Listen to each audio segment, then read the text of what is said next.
É, meus amigos, as zebras continuam em Miami e o número 1 do mundo é eliminado. Carlos Alcaraz perde para Sebastian Corda por 2 sets a 1 e cai cedo no torneio de Miami, um pouquinho diferente do ano passado, onde ele caiu justamente na estreia, né, para o Davi Goffin. Agora ele cai na terceira rodada. Lembrando, cabeças de chave estreiam na segunda rodada. Ele estreou contra o brasileiro João Fonseca, venceu.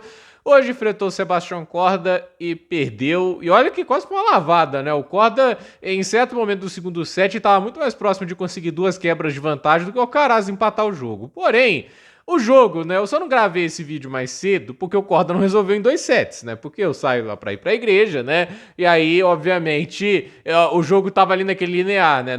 Podia acabar no segundo set e gravar o vídeo uma vez, ou o jogo se estendia como aconteceu, e aí eu teria que esperar pra gravar. Então a culpa é do Corda porque o vídeo tá atrasando, porque vamos ser sinceros, né? O Corda, ele joga uma partida quase que impecável. O grande erro são os games finais do segundo set, né? Que ele é quebrado 2 vezes, né? Qual que é a diferença do que ele faz no terceiro set pro que ele fez no primeiro e em boa parte do segundo? Nada. Ele fez exatamente o que estava fazendo antes, porque era o que estava funcionando, né? Ataques em times muito bons, devoluções espetaculares. O quanto que o Corda estava devolvendo de saque hoje estava deixando o Alcaraz maluco, né?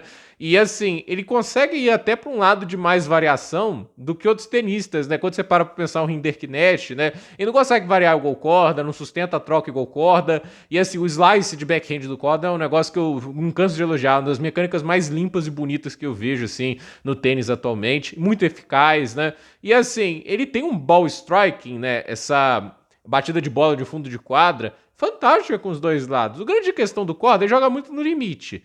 Ou é algo muito incrível de se ver, ou é algo muito ruim, né? Eu acho até que nesse momento assim da carreira dele, ele tá até melhorando a tomada de decisão, ele tá conseguindo tomar decisões mais sóbrias, e a gente viu hoje um jogo que ele errou bem menos do que ele costuma errar. E aí aquele negócio, quando um cara com a capacidade dele de bater na bola consegue errar menos, saca bem do jeito que ele sacou, ele tem suas chances contra o Alcaraz, né? Eu não gosto dessa ideia de você falar o cara é invencível. Não é. Tipo, o Alcaraz perdeu semana passada. Não foi acidente. O Medvedev jogou melhor. E hoje é a mesma coisa, né? Só que aí o Corda deu um apagão no final do segundo set e me irrita tenistas que, assim, estão lá ganhando o jogo, fazendo uma partida impecável na hora de fechar, faz um game daquele, 3 erros não forçados. Um foi o winner do Alcaraz, né, que foi o do 0,40 ele que faz o winner, mas assim, o ponto para ser quebrado, os 2 outros primeiros, foi tudo erro não forçado do Corda, e assim, os 2 primeiros erros quase que iguais, né, tipo, saca, o Alcaraz devolve e joga na rede, né, tipo, é o tipo de coisa que não pode acontecer, tipo, tentar definir logo de cara. Ele não tava fazendo isso antes, ele tava escolhendo bem os momentos, né, e aí o game também para assim, forçar o tie-break, o erro que ele faz no 30 iguais, forehand alto, meio da quadra, a bola que ele domina com tranquilidade, mas ele hesita, duvida, e aí o jogo acaba daquele jeito. E aí no terceiro set ele cria um problema, né? Ele coloca o Alcaraz de volta no jogo, já que ele deu um set de presente pro espanhol, mas assim, ele volta a fazer o que fazia antes, né? E ele consegue vencer o jogo, porque no final o Alcaraz tem o mérito de ficar no jogo, de não ter largado o osso, de ter sustentado a partida. Mas se a gente desconsiderar aquele momentinho de final do segundo set, ele não jogou melhor que o Corda em nenhum momento. O Corda foi o melhor jogador quase que o jogo inteiro. O Corda estava distribuindo mais no fundo de quadra, o Corda estava machucando mais nos ataques, ele estava construindo muito bem os pontos, e aí ele estava devolvendo o saque muito melhor que o Alcaraz, há de se dizer isso, né? Então, no final ele quebra de novo o Alcaraz e na hora de fechar, finalmente, né? Aí não sente a pressão e fecha o jogo, né? Eu não duvido o Corda fazer uma campanha longa nesse torneio, porque, vou ser sincero, um monte de cabeças de chave caíram e ele é um baita tenista, ele é um tenista de altíssima qualidade, né? Ele não é confiável, ele pode jogar esse tênis agora maravilhoso contra o número 1 e cair na próxima rodada, isso não é improvável, né? É o que separa os grandes de bons tenistas. O Corda, pra mim, não é só um bom tenista, ele é excelente, é um talento absurdo, que eu falo aqui, tipo, o Corda me encanta como talento, muito mais do que o Shelton encantava, por mais que o Shelton seja um tenista aí que já tem um currículo bem superior do Corda, né? E ele me encanta muito mais com o Thiem da vida, né? Eu não sou um cara que é encantado com o Leonard Thiem como um prospecto de ganhar Grand Slam, eu não vejo isso nele. Ele é um cara talentoso? Sem dúvida, né? Pode ser um top 10, é um jogador que tem tudo pra ser, tipo, um Davi Ferrer, um novo Deminauer, né? Mas eu não vejo o cara ali, tipo, o cara não tem winner, né? Tipo, naturalmente, né? Alguns jogos ele vai conseguir distribuir winners, etc, né? Principalmente em quadras mais rápidas, mas ainda assim, você vê o jogo contra o Sinner, né? Falta ferramenta, né? E aí você vê o Korda hoje, o cara tem ferramenta pra ganhar de gente grande, né? E já fez grandes jogos no passado. Ele teve a chance até de ganhar do Djokovic uma vez, isso do Djokovic de 2023, o último que dominou o tênis, né? Mas é o problema, né? Lesiona muito e a tomada de decisão era muito pobre, né? Tipo, dependia muito do dia que ele tava batendo na bola. Quando ele tava batendo bem, não importava se a tomada de decisão era pobre, ele executava as jogadas, aí ele era um cara injogável, uma boa parte do tempo, né? Então, assim, ele tá fazendo um ano legal até agora, né? Foi muito bem em Delray Beach, campeão, né? Ele deu muito azar no chaveamento agora de Indian Wells, né? Porque enfrentou o Deminaur logo de cara, né? Mas ainda assim fez um bom jogo, né? E acho que foi o último grande jogo do Deminaur, né? Ele agora em Miami, baita atuação, baita vitória. A vitória que, pra mim, no final, é mérito do Korda, né? Tipo, o cara jogou aquém, mas eu não gosto dos argumentos, porque ele tá com pouca alegria em quadra, porque parece discurso farrapada, né? Tipo, pra não aceitar que hoje ele não foi o melhor tenista em quadra, né?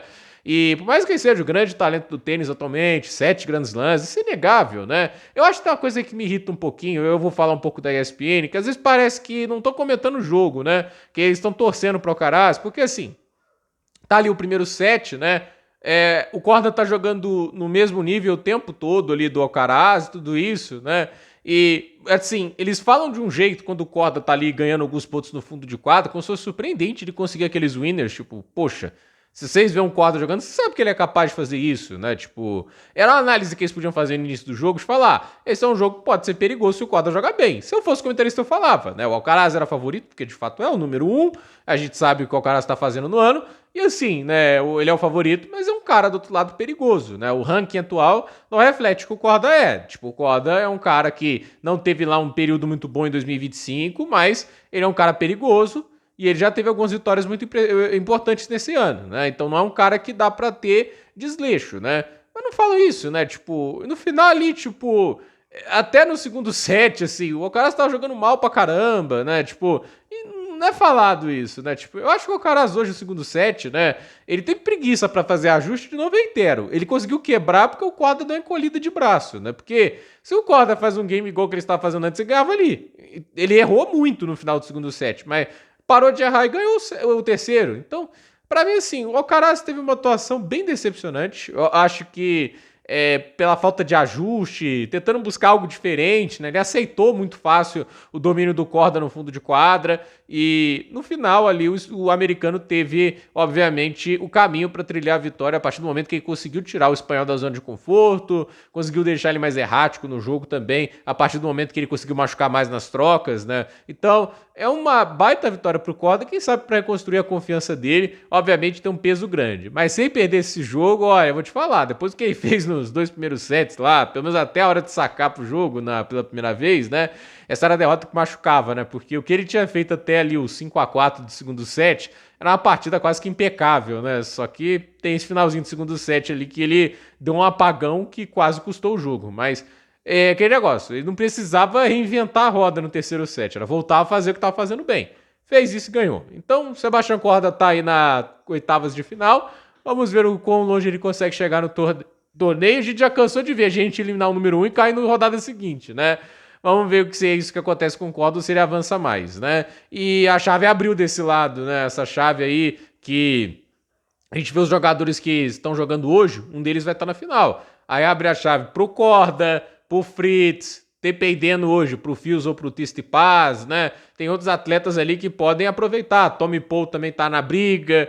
Vamos ver quem que chega na final desse lado da chave, porque muita gente boa caiu, entre eles o Alcaraz, né? Então agora abriu de vez a chave e o Jannik Sinner, obviamente, olha com bons olhos para esse torneio. Mas sabe quem eu acho que deve estar, assim, um pouco com o olho tremendo, assim, né? Tipo, é o Djokovic, né? Porque sempre que ele tá próximo de ganhar algum título, alguém ou tem uma atuação iluminada, ou ele tem que enfrentar ou o Alcaraz ou o Sinner. E se ganha de um, ele perde pro outro, né? Agora que o Alcaraz caiu cedo, né?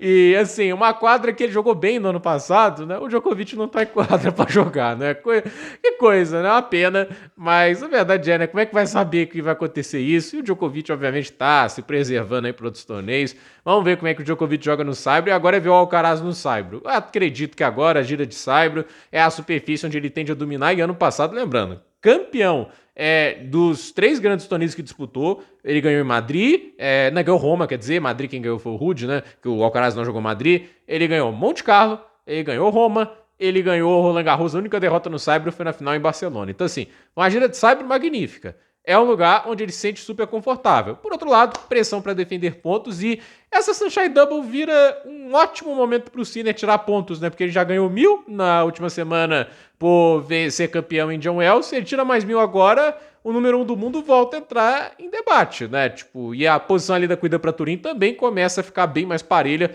caso o Sinner seja campeão agora em Indian Wells. Então, não, Miami, né? Indian Wells o Sinner já ganhou. Então, gente, por esse vídeo é isso. Dúvida nos comentários, deixe seu like, se inscreva no canal, compartilhe esse vídeo e até o próximo vídeo.